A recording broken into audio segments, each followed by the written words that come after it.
As we design our flower beds, we'll have primary focus plants that draw the eye to it, and then we'll have others that accent it in some way, play a minor role, but a very strong supporting role. And the same is in our patio planters, which are all the rage now of a combination of flowers into that. In the garden bed, we're always looking for something a little taller to serve as the background that we view everything against, or even to one side or the other if we're going to go an elevational change or height change.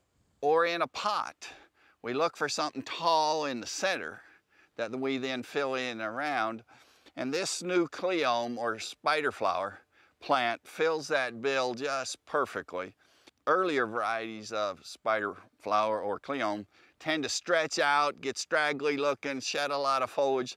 This stage is much shorter, more compact, retains its foliage, and just blooms like crazy with this wonderful flower all season long. It's called Senorita Rosalita, which is just this wonderful name. And then we have these two here, this Chrysophytum, called Flambe Yellow and Flambe Orange. And these are highly heat and drought tolerant. They would tend to plant on a pot around the edges, just to add a little bit of color. It's a little round, tiny ball-shaped flower that really stands out, takes the heat and droughts extremely well, and just kind of blends in and adds a different textural and color change and flower form. It's also very useful in the ground bed, as you can see here. And they'll take this cool, damp weather, or it'll take hot and dry, either one. Grows all the way out Tribune and Colby, as well as Kansas City or Wichita. Does very well anywhere in the state. And this is a very light, airy, filler type flower to use as an accent. And the best way to describe this, if you think of Valentine's Day and somebody gets a dozen red roses for Valentine's Day, well, the florist always will put baby's breath with it to provide that filler and accent to view the primary flower, the red rose, against. So this is the same function, this Euphorbia, which 3 examples here of that would fill. The advantage of this over baby's breath, though, baby's breath is a perennial with a shortened bloom season. This blooms throughout the summer, from May till hard freeze in the fall. It just does great. It loves the heat and drought, grows anywhere in the state from clay soils to sandy soils. It's just fantastic, but even more so, this is a self-cleaning flower, where in the typical baby's breath, you have these dead flowers that just look ugly and you have to cut them out to cosmetically clean it up. This one, they just seem to evaporate. You'll never find a dead flower anywhere on there. Now, the variety down on the end is Diamond Frost. It was the first one to be introduced. It's just fantastic. It is on our Prairie Star list of recommended flowers for the state. Just does great.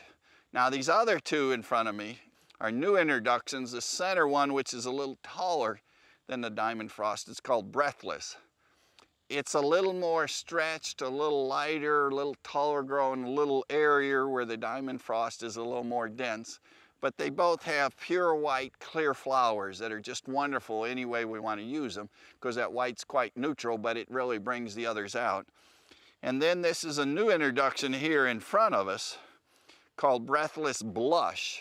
The breeders have put a red variegated center to the leaf and kind of a red or pinkish blush to the flower. Now, in the right combination of other flowers, it really brings the red out more, but you also have to be careful with this one because it could just look dull and dirty if you don't use it in the right combination. But anyway, we now have other choices in the Euphorbia line, and again, that light, airy filler in pots or in the garden gives us a textural change and a specific use that we haven't had in other plants.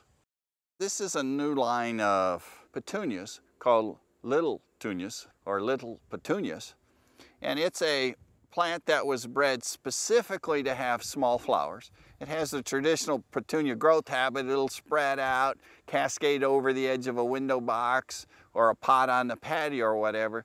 But the small flowers were bred to be in scale with that window box or planter, where some of the grandiflora, very large flower petunias, are just all out of proportion to what else is going into that container.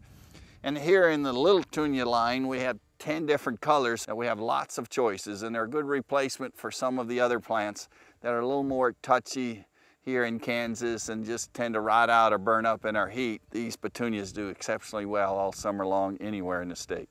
For more information, visit your local extension office or visit our website at kansasgreenyards.org.